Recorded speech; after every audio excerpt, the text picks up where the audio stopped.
गंवार सास। ममता ने अपने बेटे को पढ़ा लिखाकर बड़ा आदमी बनाया। अब वो शहर में अपने परिवार के साथ रहता है।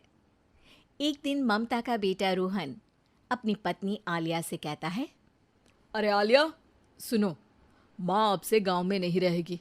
वो हमारे साथ यहीं रहेंगी शहर में। उनका कमरा आज नौकर से बोलकर अच्छे से साफ करवा देना। ओह, आज तो मेरी किटी पार्टी है, फिर मुझे जिम और फिर शॉपिंग। ठीक है, कल करवा दूंगी। अ, अच्छा, लेकिन माँ के सामने ये कपड़े नहीं चलेंगे। हाँ, तुम्हें साड़ी या सूट पहनना होगा। अरे बिल्कुल भी नहीं। मेरे मम्मी पापा ने इतना पैसा लगाकर शादी इसलिए नहीं की थी कि मैं अपनी मर्जी के कपड़े पहन ओढ़ भी ना सकूं। अ- अरे चलो, गुस्सा मत हो, लेकिन कुछ दिन तो माँ की खुशी के लिए कर सकती हो ना। लेकिन आलिया मानती नहीं। माँ आती है सिंपल सी साड़ी, झोला और चप्पल पहनकर।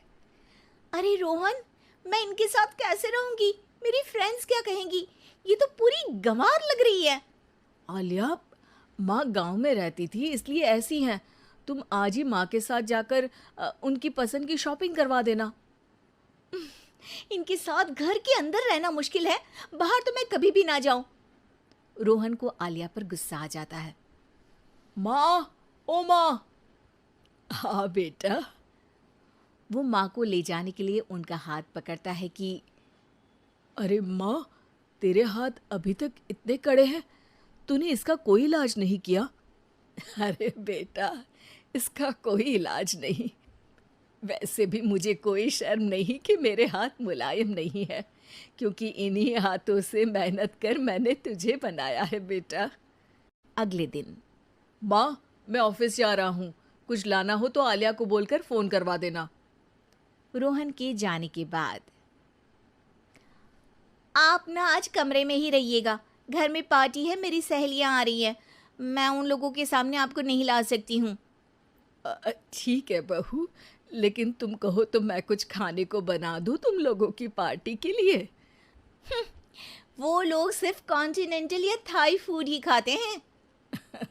कोई बात नहीं, कभी इंडियन खिलाने वाला कोई मिला नहीं होगा ना। मैं बनाकर कमरे में चली जाऊंगी। जैसे आपकी मर्जी। आलिया के घर उसकी दोस्त आती हैं, पार्टी होती है। अरे वाह आलिया, ये क्या है खाने में? बड़ा ही स्वादिष्ट है यार, इसकी रेसिपी मुझे चाहिए। हाँ, और ये दाल, ओ माय गॉड, मैंने तो किसी 5 स्टार में भी ऐसी दाल नहीं खाई है। यार तू कुक को यहाँ बुलाना। अब आलिया घबरा जाती है। हाँ हाँ हाँ हाँ, क्यों नहीं। माँ जी ज़रा बाहर आइए। आलिया की सास सिंपल सी साड़ी और गांव के अंदाज में आती है। अरे बहू, क्या हुआ? खाना पसंद नहीं आया क्या? बहू? अरे ये गांव से दिखने वाली औरत तुम्हें बहू क्यों बोल रही है? कौन है ये? वो हमारी नई नौकरानी है। सास बहू की बात सुनकर बहुत दुखी हो जाती है। वो सर झुकाकर जा ही रही होती है कि एक सहेली बोल पड़ती है। अरे कहाँ जा रही हैं माँ जी? वो उठकर उनके पैर छूती है। जीती रहो बेटा। क्या है ना, आपकी शक्ल बिल्कुल मेरी माँ जैसी है। पता है आलिया, मैं शहर पढ़ने आई और फिर शहरी हो गई, लेकिन मेरे माँ पापा तो आज भी गांव में रहते हैं, बिल्कुल इनके जैसे ही हैं। आप यहाँ बैठिए ना आंटी, आप सच में बड़ी खूबसूरत है और आपके हाथ का खाना तो लाजवाब है। काश ये मेरी सास होती। सभी सहेलियां सास को घेर कर बैठ जाती हैं और उनसे खाने की रेसिपी पूछ रही होती है कि तभी घर की बेल बजती है और रोहन आता है। अरे क्या बात है, आज आप लोग हमारे घर में? और ये लोग तो मुझे आलिया से ज्यादा माँ की सहेलियाँ लग रही हैं। क्या ये आपकी माँ है? लेकिन आलिया ने तो कहा कि ये उनकी नौकरानी है और इन्होंने भी नहीं बताया। वो नहीं बताएंगी, क्योंकि उनके लिए बच्चों की इज्जत और उनकी खुशी सबसे पहले है। मुझे माफ कर दो, मुझे इन्हें तुम लोगों से मिलवाने में शर्म आ रही थी कि तुम लोग क्या कहती? अरे अब तो हमें शर्म आ रही है कि तुम हम लोगों की सहेली हो। हाँ, जो माँ जैसी सास को नौकरानी बोले वो हमारी सहेली नहीं हो सकती।